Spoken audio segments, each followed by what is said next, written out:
Gavin Newsom and Karen Bass have already proven their incompetence and poor leadership during the Los Angeles wildfires. Now, as we experience rampant lawlessness and civil unrest, it's never been more what I saw, what it looked to me like he was negotiating with a deaf prostitute. Picture this: Mel Gibson bursts onto the scene like he filming Mad Max. Governor Reckoning, all fire and chaos. Right behind him, Tyrus rolls in with that unmistakable WWE swagger, like he just powerbombed the establishment. And then there's Gavin Newsom, suddenly the unwitting guest of honor at a roast he never RSVP'd to. These two didn't just criticize him, they delivered a glitter-dusted breakup letter laced with wit, rage, and cinematic flair. This isn't politics as usual at a Hollywood spectacle crashing headfirst into a brutal dose of reality. Turmoil, and I asked my fellow Angelenos, why are Gavin Newsom and Karen Bass still in office? How much more of their destructive decision-making masquerading as leadership are we going to tolerate? It's time to take back our community and our state and put the power and the privilege in the hands of competent leaders whose goals are to protect us and the way of life this nation was. Before we go any further, make sure to hit that like button and subscribe. Trust me, you won't want to miss what's coming next. Mel Gibson has never been the sit quietly and sip tea type. He the guy who kicks down the door, flips the table, and declares the tea poisoned, all while staring you down like a judgment day.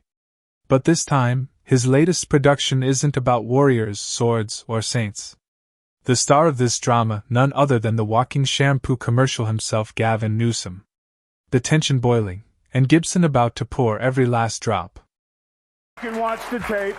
Yes! He literally goes, I want some of this, then you do some of this, and I'll do some of that back to you, and then we'll do this, and then I'll pay you, and then we'll do it again. True. And then she kept saying, no. Okay, how about this? You do this one first, then we do this one, then we give a little back and forth. That right, California-owned governor. The man who looks like he was sculpted from marble by someone armed with an industrial supply of hair gel and pure smugness now finds himself caught in a plot twist even Hollywood wouldn't dare to write. He built like a refrigerator with opinions, the kind of guy who could flatten a folding chair just by sitting on it. If Mel Gibson is the chaos grenade, Tyrus is the iron anvil of truth. Together, they've teamed up to roast Newsom so hard he's been demoted to a background extra in his own political soap opera. And you know it's bad when your toughest critics aren't rival politicians but a Hollywood legend with no filter and a wrestling commentator who treats nonsense like it's an infectious disease. Did he leave out anything? I think there's about 100 other reasons too. Well, you can't, it's not his words when he speaks. Yeah. You have to watch him closely. And some genius decided not to film him any lower than the shoulder. Yes, did you? Yes. So what did he do? You couldn't see the hands. No, but he sent more. So why is Gavin Newsom suddenly feeling the political heat? Simple: the guy runs California like it's an overpriced amusement park. The rides are busted, the bathrooms are locked, and you're still paying $50 just to park. Instead of fixing the chaos, he's too busy shining his smile like it's a trophy. That when Mel and Tyrus decided they'd had enough of the circus. And they didn't just throw shade, they blacked out the sun. Now the spotlight on, and it blazing hotter than ever.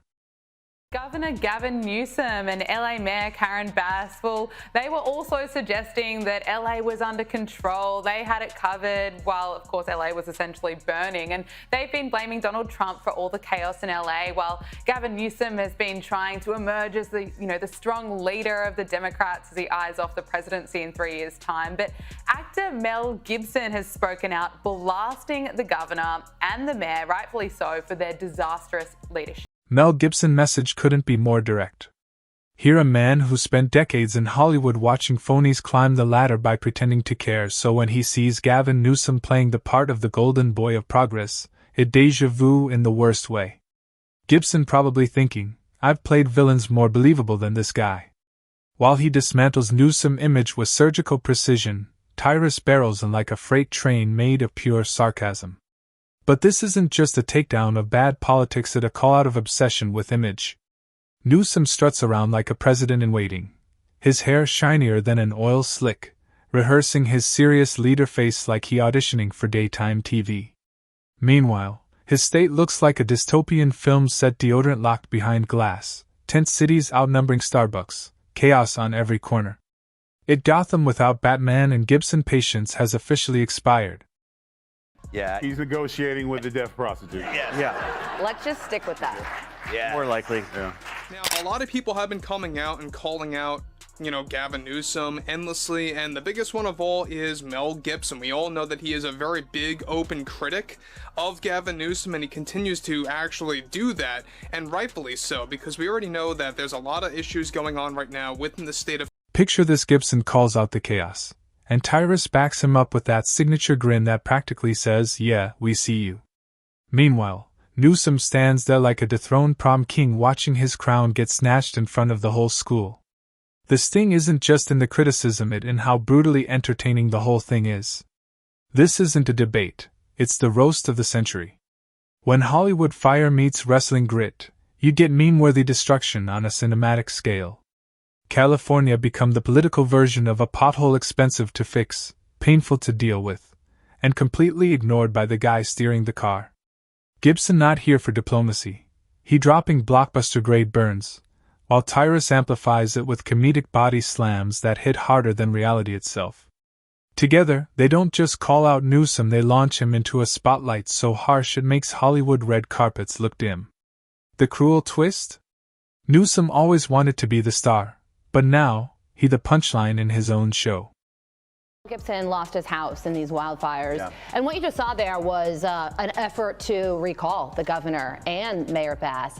Does his star power in this matter? It matters in the sense we're playing it now on national television on a highly rated Fox and Friends first show, and that has gone viral on social media. And meanwhile, the same day that Mel Gibson says what he says there, and he's correct on so many things as far as the management of wildfires, Gavin Newsom's approval on the handling of the wildfires is only 30%. Instead, Gibson and Tyrus flip the script, casting Newsom as the villain in their own roast special. Not the dark, brooding kind either, more like a Scooby-Doo bad guy who gets unmasked as some slick-talking con artist running a scam on the whole town. The sting is ruthless. Newsom thought he was auditioning for the presidency, but he wound up as the comic relief in someone else's act. If he mastered anything, it pretending he not steering California straight into the ground. He struts through the wreckage like the star of a Netflix drama no one asked for, all hair gel and camera angles, zero solutions. The potholes multiply faster than his excuses, and Gibson just standing there thinking, nope, too unrealistic even for one of my movies. Then comes Tyrus, dropping verbal elbows like a heavyweight champ, calling it exactly what it is, a disaster held together by hair product. He's allergic to nonsense, and Newsom practically radiates it. Watching this unfold is like watching a pit bull go after a chew toy shaped like a politician. No hesitation, no mercy, just the squeak of bruised ego and shredded pride. You can watch it. Look at the blinking. Blink, look. Meet me at the house. Like, he's blinking. He's sending... I'm getting there. Hey, just so you know, I'm not wearing pants. Ew. And then, look, he's blinking, and then eventually the camera guy, realizing that he's signaling him, so he gets appalled, leans back, camera comes down, and then we're back to this. I'll do this for you. You do this for me a little. So he's saying whatever he's going to say. There it is. See? They couldn't hold him back. He's like, I'm not on film. Oh, I'm not. Nope. What makes this whole spectacle even funnier is that Newsom probably thought he was untouchable.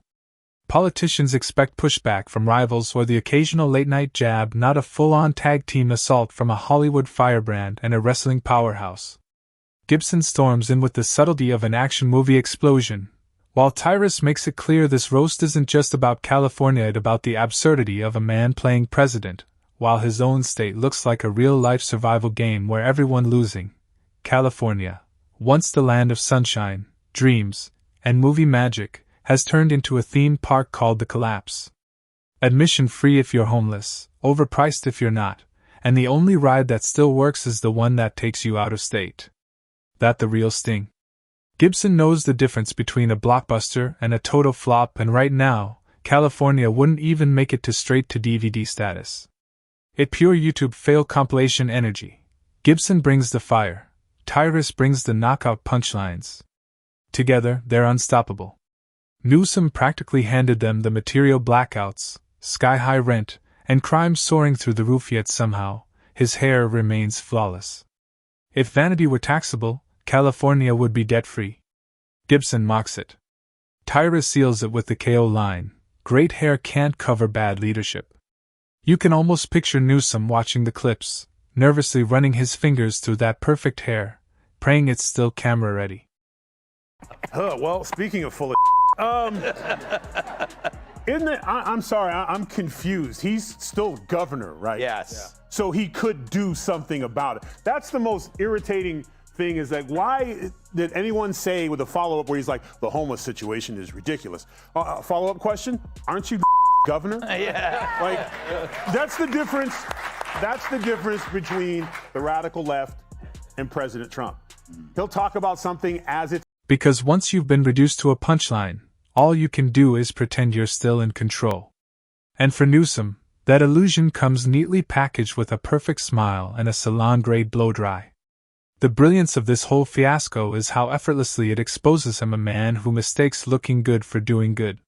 He a political designer knockoff, shiny from a distance, but falling apart the moment reality touches him. Sure, he's weathered scandals before, fancy dinners during lockdowns, failed policies swept neatly under the rug, and endless speeches that sound like self-help sermons for people allergic to facts. But when Mel Gibson, the king of cinematic chaos, makes you his new target, and Tyrus piles on with heavyweight sarcasm, that polished image starts to crack fast. And the timing couldn't be worse. Just as Newsom was buffing up his presidential ambitions, along came Gibson and Tyrus with a brutal dose of reality, turning his grand audition into a blooper reel. Instead of standing tall as a national contender, he tripping over his own reputation, stripped of the one thing he treasures most, his image. How much more of their destructive decision-making masquerading as leadership are we going to tolerate? It's time to take back our community and our state and put the power and the privilege in the hands of competent leaders whose goals are to protect us and the way of life this nation was founded upon and promises to offer. That's all. And that sting of humiliation in not going anywhere. Gibson and Tyrus didn't just roast Newsom in passing, they delivered a full-blown masterclass in tearing down a political fairy tale. They showed you don't need stuffy debates or endless policy talk to make a point, just sharp wit, fearless humor, and the nerve to say what everyone's already thinking. The emperor isn't just missing his clothes, he's drowning in overpriced hair gel and fake confidence. And now, the whole world can see it. Gibson barely has to try. After decades in Hollywood, he can spot when someone's reciting lines they didn't write. Newsom's campaign persona feels like it was stitched together by marketing interns who think Americans care more about a glossy smile than genuine leadership. Gibson calls it for what it is: shallow acting. Even low-budget action flicks have more soul. Meanwhile, Tyrus treats the Newsom for president pitch like a failed sketch from a bad comedy show. He doesn't just reject it, he body slams it into the floor, standing triumphantly over the wreckage with that trademark grin. He's playing with us. Meet me at my house. You get mine. I get yours. It'll work out. Paul, are they capable of soul searching? It feels like the party itself has no soul. Yeah, I know, they have no soul. You know, it's a really interesting statement. If you just kind of, you can break it in two. He spends the whole first part of that saying, we lost because this. Essentially what he says is, folks, we were on the wrong side of every issue last. To Tyrus, the idea of Gavin Newsom running the country is like handing the keys to a space shuttle to the guy who just crashed a golf cart. Sure, it might be entertaining for about 5 seconds right before everyone realizes they're in for a disaster. Newsom political resume reads like a highlight reel of California greatest hits: homelessness skyrocketing, crime spiraling, and a leadership style held together by nothing but charm and conditioner. Instead of fixing the mess, he leans into the "I look perfect, so I must be right" routine. It like watching a kid try to ace a spelling test by sprinkling glitter on their name. Gibson sees straight through the act, slicing it apart with the precision of a man who's fought cinematic wars both on and off screen. Meanwhile, Tyrus doesn't complicate it. He calls it exactly what it is, a performance so weak it wouldn't survive a single round on America Got Talent. Picture a presidential debate, seasoned political heavyweights on one side, and on the other, Newsom practicing his smirk under studio lighting. Gibson would call it a casting catastrophe, Tyrus would call it straight-up satire, and the timing couldn't be worse. While Newsom's out shaking hands and testing the waters for a presidential run, Gibson and Tyrus keep dropping knockout after knockout, turning his ambitions into comedy gold. For them, it's entertainment perfection. For him, it's pure nightmare fuel. The best part, he can't win either way. Whether he claps back or stays silent, he loses. Gibson and Tyrus have him locked in a comedic chokehold, and the harder he squirms, the funnier it gets.